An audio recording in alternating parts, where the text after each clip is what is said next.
bienvenue à cette interview qui nous tiendra en haleine avec Monsieur le Président. Nous ne sommes pas de la presse, mais nous sommes de la lente. Ok.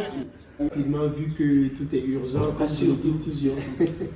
Ok, Monsieur le Président. Monsieur le Président, vous avez 37 ans et vous êtes un bon pain.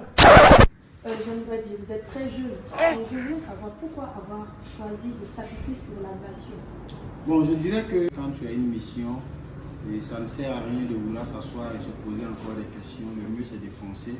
Parce que comme vous avez parlé tantôt de bon pain, il arrive des fois où, au moment où j'ai juste envie de mettre un peu de beurre dans le pain, et je reçois un coup de fil où on me dit que tout est urgent.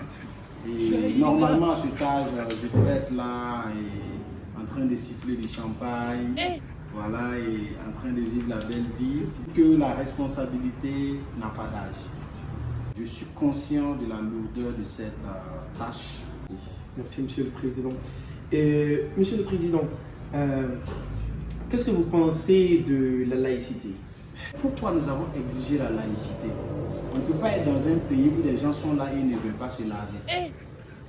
Hein? Et que nous sommes dans un pays soudano-sahélien. Donc, nous exigeons cela. Et ce n'est pas un truc qui doit souffrir encore de débat. Tout le monde doit se laver. Bon, excusez, vous savez, le côté militaire souvent me rattrape à chaque fois. Donc, Drala n'est pas sur le coma. Monsieur le Président, vous avez tantôt parlé de diversification de vos partenaires. Aujourd'hui aussi, c'est la diversification des partenaires reste très importante dans la vie d'un être humain. Voilà, parce que, vous savez, rester sur une seule position, ça fatigue. Rester sur une seule position, c'est très fatigant. Voilà, mais quand vous essayez par exemple de diversifier vos partenaires, il y a des nouvelles découvertes, voilà, il y a des nouvelles expériences, il y a des nouvelles connaissances. Vous savez que le monde avance à grands pas, la nouvelle technologie, les nouvelles manières de faire. On s'est dit en diversifiant nos partenaires, ça va nous permettre d'avoir de nouvelles stratégies en termes de position. Le monde part en La position, elle est importante. Ok, Monsieur le Président, et concernant ces journalistes-là qui écrivent des propos pour démoraliser les troupes ou bien la population, qu'est-ce que vous en dites? Je voudrais travailler à ne pas saper l'image du pays.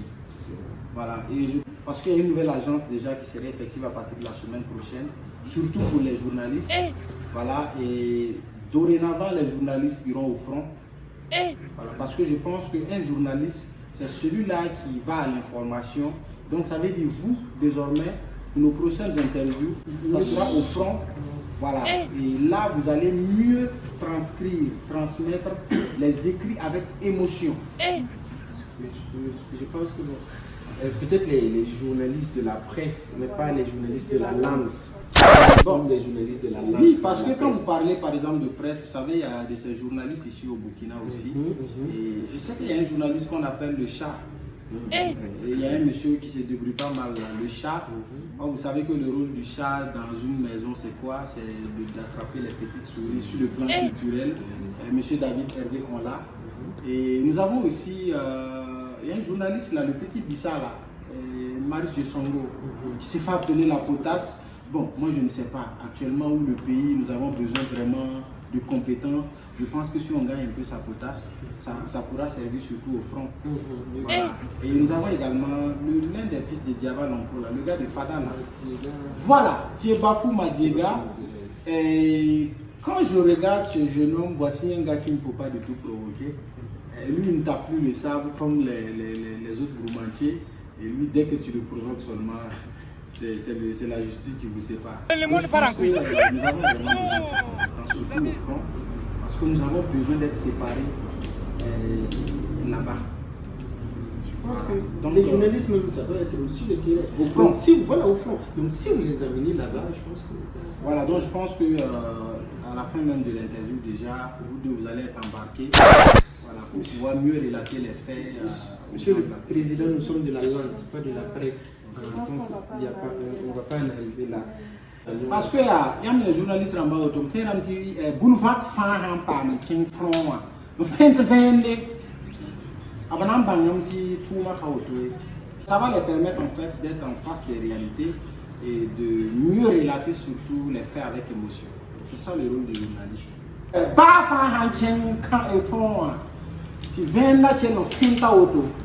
pense qu'ils vont mieux relater les faits là, et avec émotion, parce que le rôle du journaliste en fait c'est un peu ça. Voilà.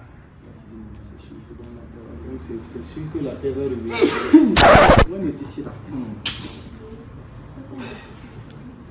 La paix va revenir au pays. Oui, évidemment. Je pense que tout est urgent. Je ne pourrais pas attendre jusqu'à la fin. Merci, monsieur le président. C'était pas nous, on allait rester à la. On dit on n'est pas de la presse, on est de la lance. On n'est pas pressé, on est là.